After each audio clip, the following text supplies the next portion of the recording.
Hello and welcome to Berlin, where we are driving the new fully electric Vauxhall Corsa-e. Now we haven't got much time, but we're going to go for a drive around Berlin and tell you everything that you need to know about this car. But before we start, make sure you're subscribed to our channel, and also if you want a great deal on your next new car, then make sure you go to whatcar.com. But now, let's go for a drive.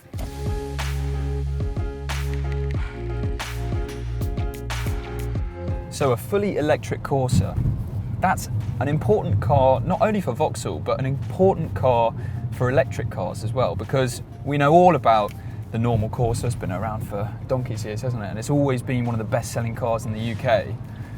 So if the fully electric car can have a similar impact on the electric car market, then this could be an extremely significant car indeed. What are the basic ingredients it's got? Well, it is very similar to the Peugeot E208. The basic mechanicals are very, very similar. So this Corsa gets a 50 kilowatt hour lithium ion battery, which gives it 136 brake horsepower. Now Vauxhall quotes a 0 to 31 miles per hour time of 2.8 seconds, which is pretty brisk. So just like every other electric car, that initial hit of acceleration is very strong. And if you have it in sport mode, down here, then it gives you all the power, all the torque readily available. And the acceleration is pretty impressive, just like it is in the E208. And the 0 to 60 time of 8.1 seconds is still pretty impressive by electric car standards. But if you care more about prolonging the range, then you can put it into normal mode, which reduces the power a bit, and then eco mode, which reduces it further. Now the claimed WLTP range for this car, just like the Peugeot E208, is more than 200 miles, which with this new kind of spate of electric cars that have been coming out, puts it roughly in the middle of the pack. So you've got smaller city car based electric cars that don't go as far, but equally now we've had cars like the Kia e-Niro and the Hyundai Kona electric, and both those cars can go significantly further, and even the new Renault Zoe can go further still. So in slow moving motorway traffic, what strikes you about the Corsa-e? Well, it is very quiet in here. When you're at really low speeds, it has that eerie electrical hum that it emits to let people know that there's an electric car coming.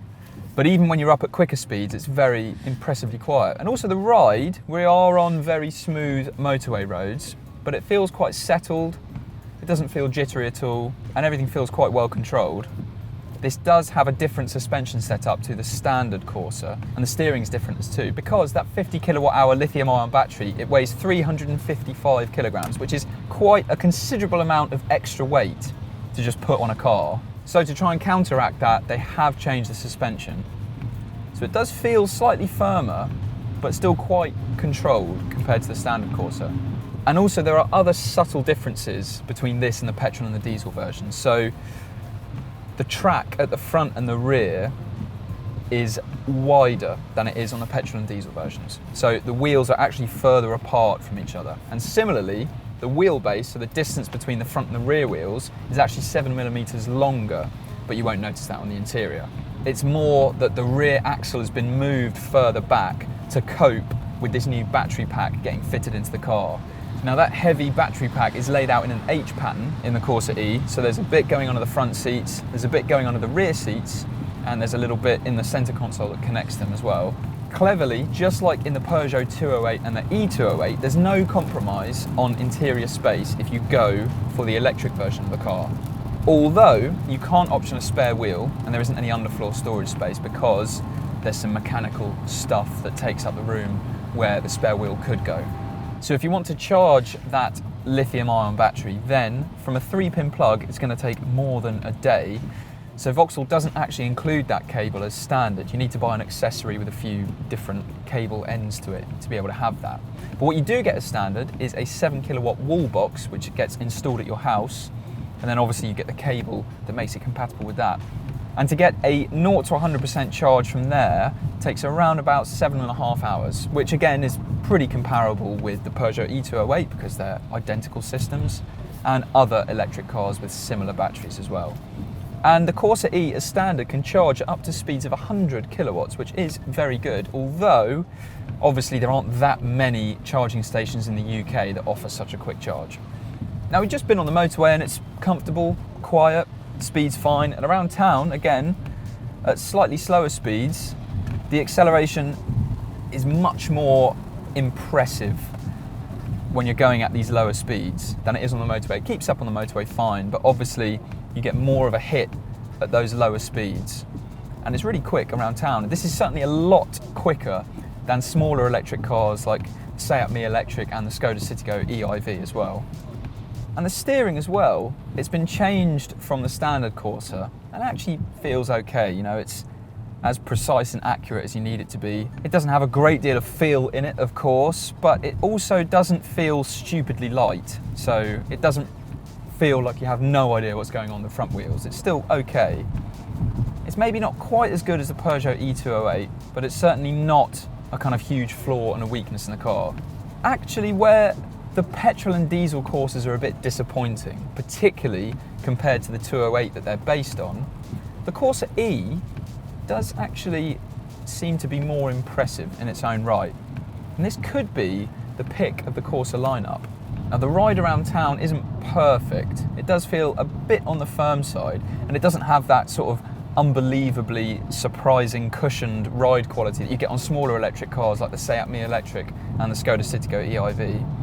But it's certainly not uncomfortable. And as for the pricing, well, it is, as you'd imagine, very similar to the Peugeot E208. Now, that has got a lower starting price than this car, but that's because it has a lower spec trim level available than the Corsa-e. And really, in the E208, we wouldn't recommend going for that trim level anyway.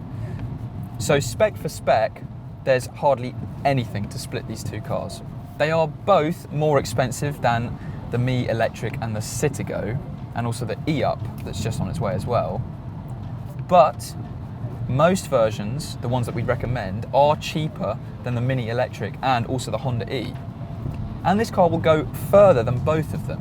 But the main rival, the biggest competitor here, and the car that's the most difficult to beat, is the Renault Zoe, because it does offer quite a lot of what this Corsa does. It does ride better, it's got a slightly nicer interior, but it goes further, and it's available for the same money as well.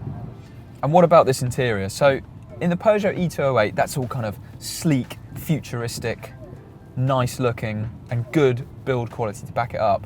But in the Corsa-e, it's less impressive.